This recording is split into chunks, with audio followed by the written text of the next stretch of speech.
Bom dia a todos, queridos e queridas, companheiros e companheiras de jornada rumo à luz, rumo à ascensão espiritual e planetária. Tudo bem com vocês, meus queridos, minhas queridas? Então, hoje é terça-feira, dia 25 de julho de 2023, e nós vamos juntos novamente aqui dar continuidade à nossa jornada de cura da criança interior através dos ensinamentos de um curso em milagres. E eu devo dizer a vocês que essa questão da cura da criança interior, né, todo esse trabalho de cura da criança interior, ele ainda me surpreende com a potência dele, né? Quando a gente faz aí determinadas práticas que, se Deus quiser, eu vou ter oportunidade de ensinar para vocês até o final do ano, tá? Então começamos o nosso vídeo com a lição 206, a lição do dia. Ainda estamos na nossa sexta revisão. O pensamento central dessa sexta revisão é: eu não sou um corpo, eu sou livre, pois ainda sou como Deus me criou. A lição que nós revisamos hoje é a 186. A salvação do mundo depende de mim. As dádivas de Deus me foram confiadas porque sou seu filho. Esse seu filho aqui com letras maiúsculas, né? O Filho de Deus, perfeito, inteiro, completo, maravilhoso e isento de pecado. E quero dar as suas dádivas onde Ele quer que estejam. Onde Ele quer que estejam. Eu não sou um corpo, eu sou livre, pois ainda sou como Deus me criou. A salvação do mundo depende de mim. A salvação do seu mundo depende de você. A salvação do meu mundo depende de mim. A salvação do nosso mundo depende de nós. Depende da correção das nossas mentes, né? Então, se você quiser revisar a prática com a criança interior, volte lá no vídeo da lição do dia 186 e aí então você vai se lembrar novamente das explicações que foram passadas, tá? Passo agora para o dia 206, a reflexão do livro da Mary Ann Williamson, Um Ano de Milagres, Devoções e Reflexões Diárias. Você quer vir aqui ajudar no vídeo? Tá, peraí. Tem uma pessoa aqui que não desgruda de mim, né? Porque não aguenta de saudades. Dá oi para o seu público, dá oi para a sua plateia. Fala: olá, queridos fãs. Eu sei que vocês só assistem esses vídeos por minha causa. Então eu sei também que quando eu não apareço, os meus fãs ficam com saudade. Dá oi para as pessoas, fala olá. Deita aqui, deita. Deita e fica quieto, tá? Por favor. Então, na reflexão do dia de hoje, no texto do dia de hoje, ela diz assim: eu estou mais sensível às dores dos outros no dia de hoje. Frequentemente nós ignoramos o sofrimento dos outros, não apenas daqueles que choram em dor, mas também daqueles que sofrem silenciosamente à nossa volta. Que eu possa ser mais sensível hoje àqueles que poderiam usar uma palavra mais gentil ou ter um abraço de encorajamento a serem ouvintes mais... Aqui eu não entendi muito bem o que ela quis dizer. Eu acho que eu li errado, né? Então, peraí, deixa eu ver aqui, eu acho que eu traduzi errado. Que eu possa ser mais sensível hoje àqueles com quem eu poderia usar uma palavra mais gentil, ter um abraço de encorajamento, ser um ouvinte mais sensível para as histórias deles. Quão claramente nós percebemos que nós somos sensíveis, enquanto tão facilmente nos esquecemos que todas as pessoas são sensíveis? Que hoje eu possa ser uma pessoa que lidera com gentileza, que escuta bem e que demonstra um coração generoso. Que todos que eu encontre no dia de hoje sejam abençoados pela minha presença. Olha que bonito! Que todos que eu encontrar no dia de hoje possam ser abençoados pela minha presença. Imagina se a gente sai de casa todo dia com esse pensamento em mente, né? E a oração. Querido Deus, que hoje eu não me esqueça de que eu estou aqui apenas para amar, para curar o coração do mundo e para perdoar as ilusões, as minhas ilusões e as ilusões dos outros. Querido Deus, me faça um instrumento de um bem maior. Amém. Então, meus queridos, vocês viram que eu, graças a Deus, voltei para minha casa, já estou aqui no Rio de Janeiro, segura, né? E aí eu pergunto para vocês, como está sendo para vocês essa questão de a gente tá trabalhando essa ferida da traição? Como isso está soando para vocês, né? Algumas pessoas me mandaram mensagens aqui, algumas das quais valem a pena, né, ser comentadas, né? Deixa eu ver aqui onde eu parei. Só um minuto, eu vou dar um pause no vídeo. Na minha opinião, né, essa ferida da traição, ela nos desperta muitas lembranças, né? Das inúmeras vezes diante das quais nós estivemos durante as nossas infâncias e adolescências, né? E essas feridas foram criadas, né? Atualizadas, né? E se transformaram então nas feridas da nossa existência atual. E na nossa existência atual nós precisamos, com toda humildade, olhar para elas e dizer assim: agora vocês são minhas, agora vocês me pertencem, então eu não posso mais ficar brincando de jogar a responsabilidade pelo que é meu nos outros, né? Eu vou ter que me apropriar dessas feridas, eu vou ter que olhar para elas e eu vou ter que curá-las. Como eu estava viajando, né, com restrição de bagagem, eu não levei esse livro aqui, que é O Monge de Luz, da Barbara Brennan, que foi a primeira referência que eu tive na minha vida, né? Esse livro meu pai comprou, eu ainda olha só que legal. A data desse livro é de 92, né? Bem antigão, né? E esse livro aqui, essa mulher, a Barbara Ann Brennan, que é uma curadora de mão cheia, faz trabalho mesmo de cura áurica, ela fala dessas estruturas de caráter que decorrem de cada uma das feridas emocionais, né?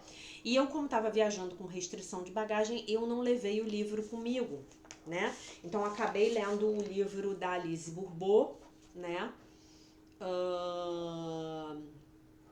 Que tá no tablet, né? Inclusive, a Ângela me mandou uma mensagem me perguntando sobre qual seria o melhor tablet para comprar, dizendo que ela não gosta do Kindle. Gente, eu devo contar para vocês que eu tenho 2 tablets, tá? Eu tenho esse Kindle Fire e eu tenho um Kindle Fire que é o mais velhão, que eu comprei há muitos anos atrás, numa viagem minha aos Estados Unidos. Eu comprei esse tablet aqui em 2013, ele é um Kindle Fire também. Mas esses tablets que eu tenho, eles são importados. Então, eles não são tablets apenas de leitura, tá? Esse tablet, ele faz tudo. Você tem Netflix, você tem e-mail, você tem tudo no tablet. Por que eu gosto do Kindle? Porque ele tá atrelado às compras da Amazon. Então, eu faço compras na Amazon e automaticamente elas chegam no meu Kindle. Por isso que eu gosto do Kindle. A Ângela me pediu uma recomendação a respeito de qual tablet comprar.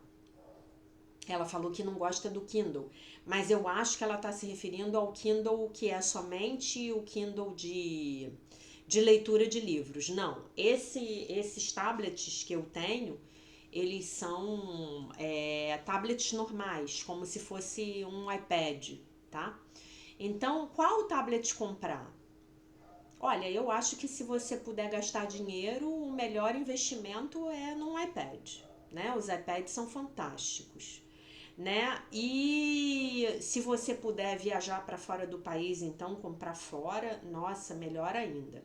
Se você tiver o interesse em ter o seu tablet atrelado às compras na Amazon, eu acho que dá para fazer isso com os outros também, mas o mais confortável é o Kindle, tá? E aí você pode comprar o Kindle Fire no Mercado Livre, tá? Se você não viaja para fora e não tem oportunidade de comprar diretamente fora do Brasil, onde ele é vendido, no Brasil a Amazon só vende o Kindle de leitura, tá?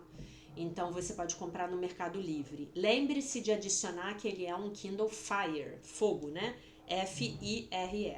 Ele é um Kindle Fire, tá? E aí você vai poder comprar. É a minha sugestão para você, tá? Então fiz esse adendo aí para responder a Ângela. Então eu quero ler para vocês aqui o texto da estrutura de caráter psicopática, né? Que é o nome mais, digamos assim, científico.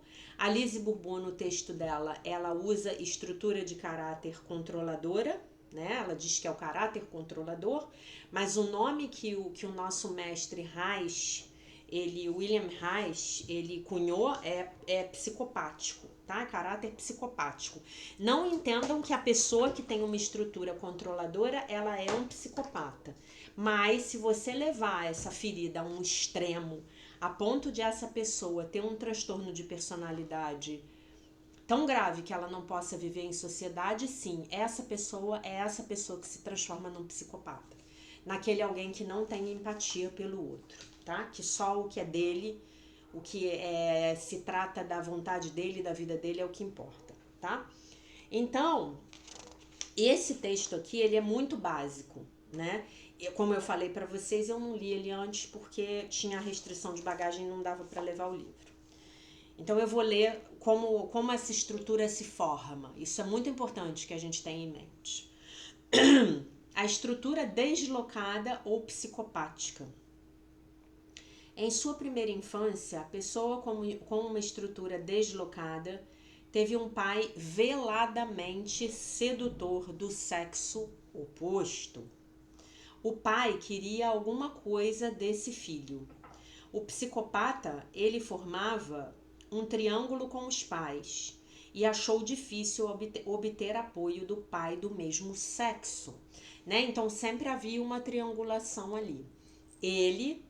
A criança, né, com a estrutura deslocada ou psicopática ou controladora, como a Lise Bourbeau chama, aliado ao progenitor do sexo oposto contra o progenitor do mesmo sexo, tá?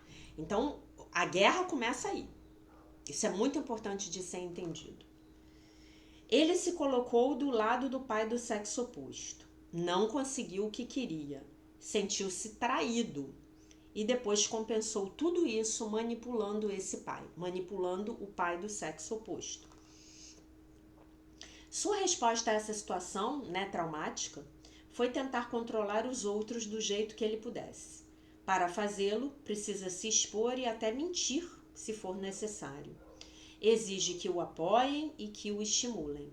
Na interação com os outros, porém, prescreverá a manipulação direta como: você tem de para evocar a submissão. Mas isso não leva ao apoio verdadeiro. No aspecto negativo, a pessoa com essa estrutura tem uma tremenda tendência para o poder e uma necessidade de dominar os outros. Dispõe de duas maneiras para obter esse controle: intimidando e dominando, ou solapando através da sedução. Então nós vamos ter dois tipos distintos. Aquele que é sedutor, vem e tenta conseguir as coisas de uma forma indireta, e aquele que é mais direto e tipo assim, fala assim, olha, tu faz o que eu mando porque senão vai dar ruim pra você, tá? Muitas vezes a sua sexualidade é hostil e tem muita fantasia. Essa pessoa investiu na imagem ideal que faz de si mesma e tem sentimentos fortes de superioridade e desprezo, que encobrem sentimentos profundos de inferioridade. Então, essa é uma chave para vocês entenderem as dinâmicas do ego humano. Sempre que vocês virem uma pessoa que aparentemente tem uma ilusão de superioridade muito grande, pode ter certeza que isso está tentando esconder, abafar, camuflar, na verdade, um super, hiper, mega sentimento de inferioridade. Quando essa pessoa entra na terapia, se queixa dos seus sentimentos de derrota, né? Ela vai para a terapia porque está se sentindo derrotada, porque a vida não sai do jeito que ela gostaria que tivesse saído, né?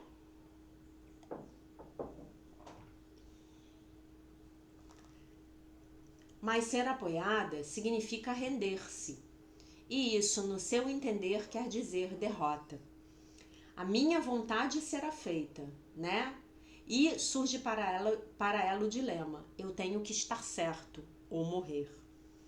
Para resolver o problema na terapia, ela precisa aprender a confiar.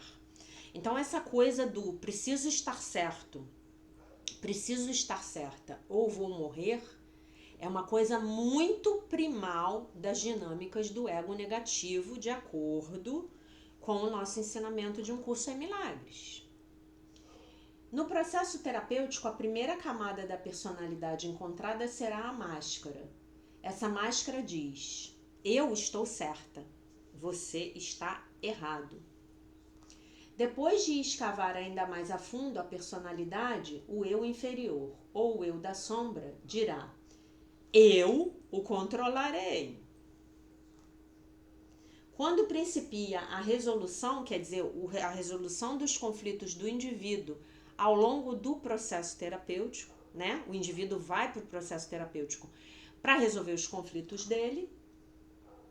O ser superior da personalidade emerge para dizer: dou-me por vencido, eu me entrego, eu me rendo porque eu sei que eu não sei de nada. Eu me rendo porque eu sei que eu sou um nada, aqui fingindo que sou tudo, né? A metade superior do corpo dessa pessoa parece estourada e nota-se uma ausência de fluxo entre a metade superior e a inferior, né? Para vocês terem ideia, o Alexander Lowen, que foi um dos principais discípulos do Reich, que era discípulo de Freud, ele escreveu um livro inteiro sobre a ferida da traição, tá? A pelve, pouco carregada, está fria e apertadamente segura. Há uma tensão severa nos ombros, na base do crânio e nos olhos. As pernas são fracas e esse indivíduo não tem uma base sólida. Como é não ter uma base sólida? Não tem uma base energética sólida. Ele está desenraizado das energias da Terra, tá? O indivíduo psicopático resiste ao medo do fracasso e da derrota. Dividido entre a sua dependência das pessoas e a sua necessidade de dominá-las, receia ser dominado e usado por elas e colocado na posição de vítima, o que lhe é totalmente humilhante. Ele não dá conta disso. Usa a sexualidade no jogo do poder, o prazer é secundário em relação à conquista. Ele tenta não expressar as suas necessidades, fazendo com que os outros precisem dele. Lembrem-se da história que eu falei para vocês, ainda lá em Buenos Aires, que a ajuda é o lado ensolarado do controle, né? Então, a sombra da ajuda, sempre que eu quero muito ajudar o outro, é porque no fim das contas eu quero controlá-lo, né? Tô sempre ajudando, tô sempre fazendo, tô sempre acontecendo, tô sempre tentando gravar o meu vídeo aqui com o gato no colo, que é difícil. Olha aqui o rabo do gato, tá aqui, ó. Tá aqui o gato. Ai, gente, esse gato, ele não é um gato, ele é outro espírito que encarnou no corpo de gato, porque eu nunca vi um negócio desse. Tá? Aí ela vai falar do campo de energia, tá? Que é muito legal, tá? Ela fala que é uma pessoa que fica encantada, né, com as atividades intelectuais, enfim. Fala do funcionamento do cérebro, né, que a gente vê no trabalho lá do neurofeedback que eu tô fazendo, que eu já contei para vocês, né? Mas o outro texto que eu quero ler para vocês, que eu acho que é muito bonito, e que eu li das outras feridas, né, é o que fala da tarefa de vida e do eu superior do caráter psicopático. Porque as nossas feridas, gente, elas têm um lado luz. Qual é o lado luz? O lado luz da ferida é justamente aquela personalidade iluminada que essa ferida encobre, né? Eu tenho um determinado tipo de personalidade que me predispõe a sofrer da ferida da traição. Beleza, então vamos olhar para essa personalidade, para essa estrutura de personalidade e vamos ver o que tem de bom aí. Porque tem sempre coisas lindas, né? Aí ela diz assim: o indivíduo de caráter psicopático encontra a verdadeira entrega no esvaziamento gradativo e na sua liberação da sua tendência para dominar os outros e para ceder ao seu eu mais profundo.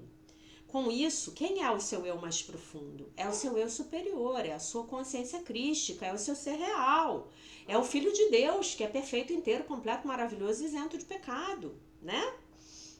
Com isso, satisfaz ao anseio profundo de estar na realidade, né? Esse cara, ele é muito difícil para ele não ficar criando cenários hipotéticos na vida dele, porque ele tá sempre querendo controlar todo mundo, querendo controlar o futuro, né? É muito difícil para ele. Então, qual é a tarefa dele? Se voltar para a realidade, se voltar para o momento presente.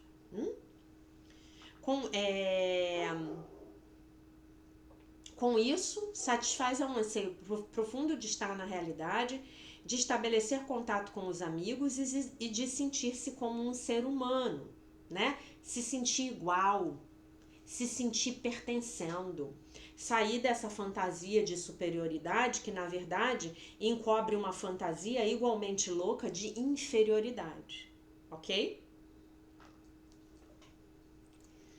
A paisagem interior do caráter psicopático está cheia de fantasias e de aventuras de honra. Aqui vencem os mais verdadeiros e sinceros. O mundo gira ao redor de valores nobres, sustentados pela perseverança e pelo valor.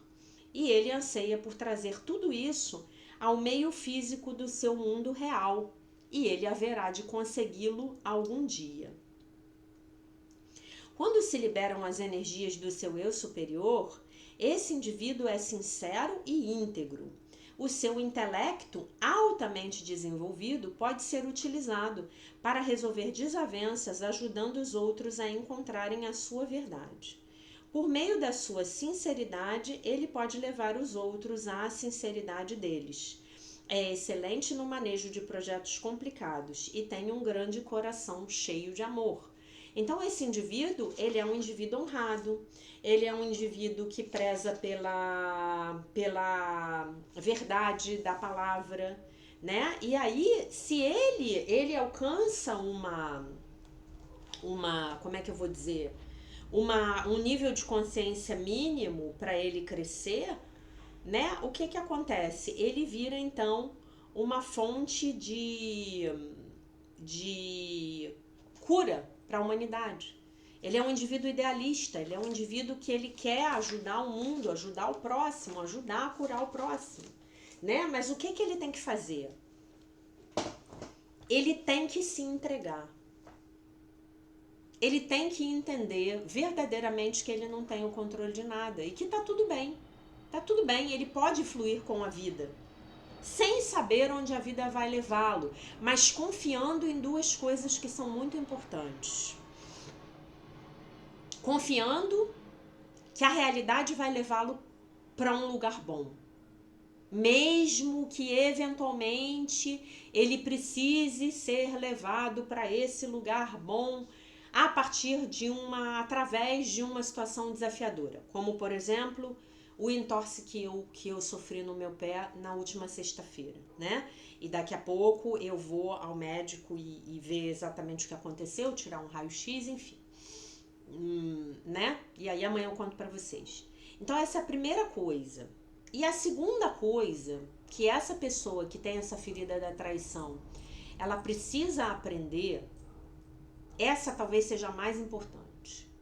essa pessoa precisa aprender que ela própria tem recursos internos para lidar com qualquer situação que se apresente na realidade.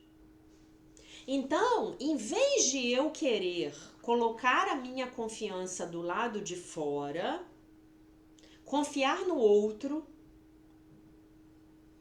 confiar que o outro vai fazer por mim, confiar que o outro vai me apoiar, confiar que o outro não vai me trair, confiar que o outro vai me amar eternamente até que a morte nos separe. Esse indivíduo, com essa ferida da traição aberta, ele precisa aprender a trazer essa confiança de volta para dentro. E só tem um jeito de fazer isso. Eu confio em Deus. Eu confio em Deus dentro de mim. Eu confio que, independente do tamanho do desafio que a vida me apresente, eu terei os recursos necessários para ter uma resposta eficiente. Então, eu posso confiar que eu nunca mais vou torcer o meu pé na vida? Não.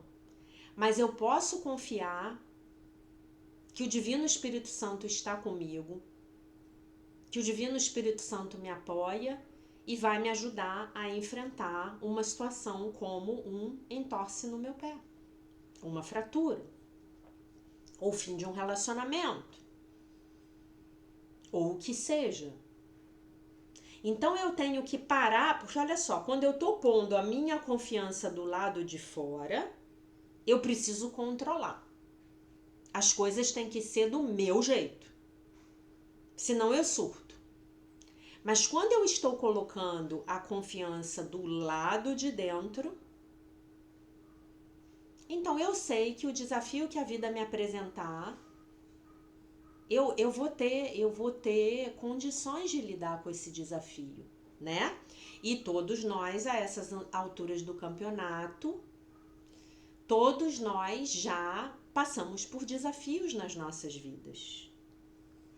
Não é verdade? Desafios financeiros, desafios de saúde, desafios com os nossos familiares, desafios nos nossos relacionamentos amorosos. Não é verdade?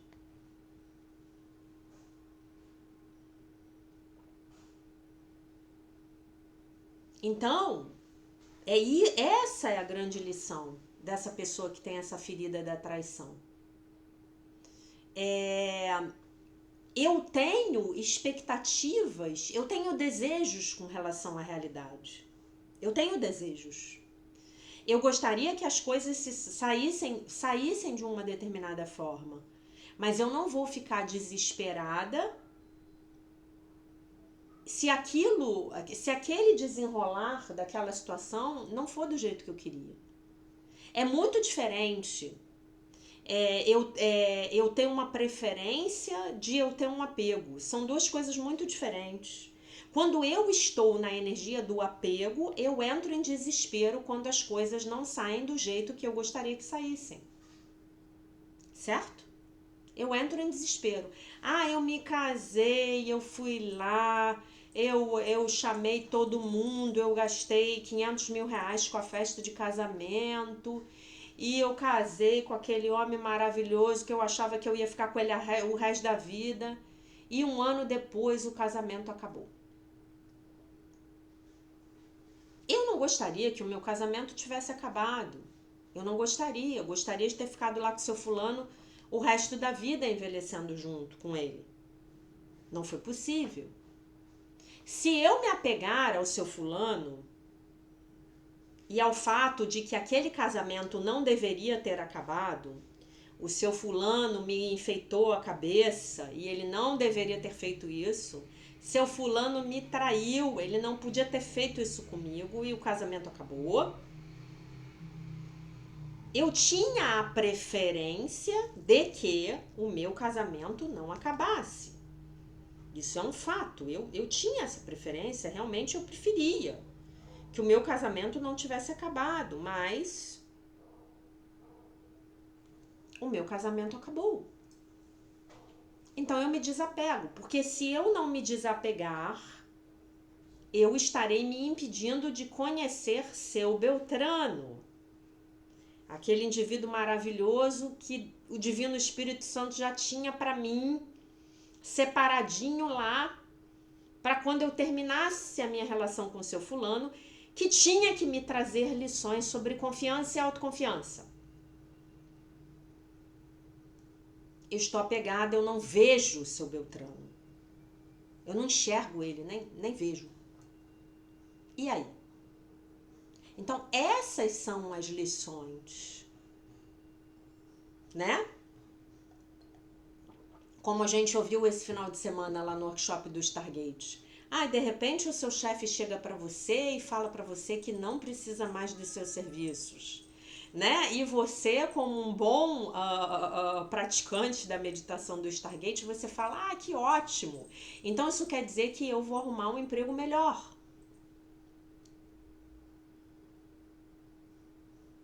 Ou você entra em desespero. Não, esse é o único emprego que existe e eu não vou ser feliz em nenhum outro lugar. Então, isso é soltar. Eu continuo tendo as minhas preferências. Mas eu confio num poder maior do que eu. É aquilo que a Marianne falou ontem, eu acho, anteontem, no texto de ontem ou anteontem. Esse poder, ele está em mim, mas ele não é meu, porque ele é de Deus. Ele é Deus atuando em mim. Então eu confio que Deus atuando em mim vai me mostrar a solução para qualquer desafio. Certo? Conseguem entender isso? Então, esse é o grande desafio dessa pessoa que tem essa estrutura de caráter que a Bárbara Brennan chama de psicopática, né? Ou deslocada. E a Lise Bourbeau chama de estrutura do controlador, né? A estrutura do controlador. Então, eu preciso soltar. Eu preciso entender num nível profundo que no fim das contas eu não tenho controle sobre nada. Eu não tenho controle sobre as pessoas. Eu não tenho controle sobre as situações. E quando eu abro mão dessa ilusão de controle nos meus relacionamentos, eu posso permitir aos outros que sejam quem são. Eu posso me permitir ser autêntica e ser quem eu sou nos meus relacionamentos. E aí eu dou ao outro a oportunidade de decidir o nível de compatibilidade que ele entende que ele tem comigo naquele momento da minha vida, das nossas vidas. E aí ele decide se ele quer ficar ou se ele quer partir. E se ele decidir que ele quer partir, como eu já estou muito consciente, eu não vou falar assim pra mim, ele foi embora porque eu não valho nada. Ele foi embora porque tem algo de errado comigo. Ele foi embora porque eu não sou boa o bastante. Não, ele foi embora porque nós não tínhamos uma história juntos. Porque se nós tivéssemos uma história juntos, eu podia ser o ó que ele ia ficar comigo. Não é isso? Mas o meu casamento deu errado, foi horrível. Depois de 25 anos, o meu casamento deu errado e acabou. Não! Seu casamento deu certo durante 25 anos. Aprenderam o que tinham que aprender um com o outro. Ou durante 6 meses, ou durante 1 ano, ou durante 6 anos. Aprendemos as lições. Esse é um dos grandes problemas dessa estrutura de caráter. É que nada pode mudar. A mudança traz medo. Como assim? Mas o novo, eu não tenho controle sobre o novo. Mas já que o novo pode ser uma aventura. Não, eu não quero aventura, eu quero tudo igual. Eu quero tudo igual. Eu quero como diz o Chico Buarque, todo dia ela faz tudo sempre igual. Gente, que vida chata. Evolução, expansão da consciência, evolução espiritual é você se abrir para o novo. E em alguma medida você realmente não sabe o que vai acontecer. Eu não sei o que vai acontecer comigo hoje. Eu não sei. Eu vou no médico, eu pretendo ir ao médico, eu pretendo tirar uma radiografia, eu não sei se o homem vai me deixar imobilizada. Tenho essa impressão. Né? A minha amiga argentina estava falando para mim ontem, antes de eu vir embora. Eu acho que meio que a vida mandou você dar uma parada, né? Você tá precisando parar, descansar, ficar com você. Uau! Né, meus amores? Então nós temos que aprender a ter preferências. Ou preferências eu tenho várias. Não é? Vai lá pegar ela. Vai lá, vai lá. A gatinha preta passou correndo aqui. Deixa eu ver se eu me livro dele pra ele ir lá brincar com ela. Tá muito carente. Esse mês eu acho que no total foram 18 dias fora de casa. E tá muito carente. Então, meus queridos, então como é que fica? Eu tenho as preferências. É que nem se eu vou no restaurante, né? Eu vou no restaurante e eu escolho um risoto de camarão, que eu adoro. Aí o garçom fala pra mim assim: ô, minha senhora, no momento nós estamos sem camarão. Aí eu tenho duas opções. Ou eu vou dizer pra ele que é um absurdo, que o restaurante não presta, que o restaurante não serve, que eu quero meu risoto de camarão, que eu vou embora, que eu vou ter que comer em outro lugar, que aquilo não pode. Ou eu falo pra ele assim: ah, então tá. Por favor, me dê 1 minuto que eu vou escolher um outro prato. E aí, de repente, eu posso comer um filé de salmão maravilhoso com molho de ervas. Com uma batata corada. Não é? Então, a gente tem preferências. Mas nós podemos exercitar o desapego dos resultados. Eu sempre estarei buscando dar o meu melhor. Eu tô sempre querendo dar o meu melhor. Dar o meu melhor se eu tô fazendo vídeo, dar o meu melhor se eu tô no meu trabalho, dar o meu melhor se eu tiver que fazer uma fisioterapia, com certeza eu vou ter que fazer pro pé, dar o meu melhor no meu atendimento, dar o meu melhor. Mas eu preciso aprender a me desapegar dos resultados. E isso é muito difícil para as pessoas que têm essa fantasia de controle.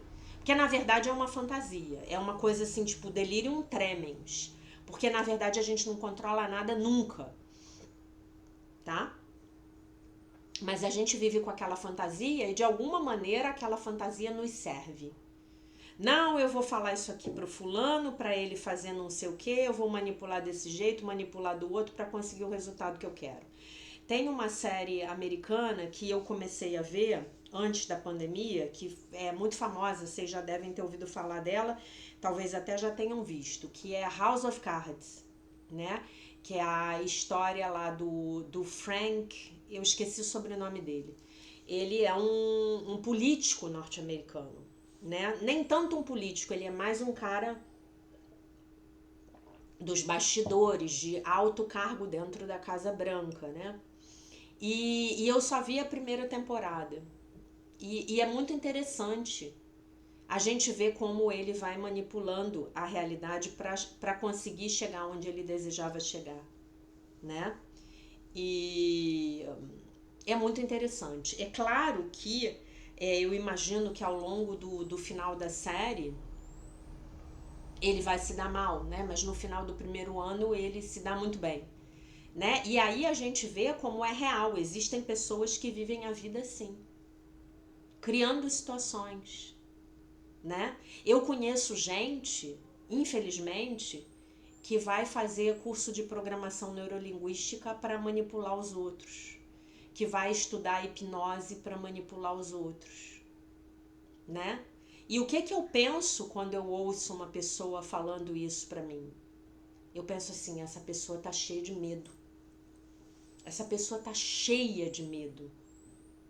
E em vez de entender que é melhor olhar para o medo, encarar o medo, trabalhar o medo dentro de um set terapêutico, com um bom psicólogo, com um bom psicanalista, com um bom terapeuta, essa pessoa prefere fazer curso de neurolinguística para manipular os outros, né? E é muito ruim, porque aí a gente acaba que vai ter que aprender do jeito difícil, né? Com as crises, né?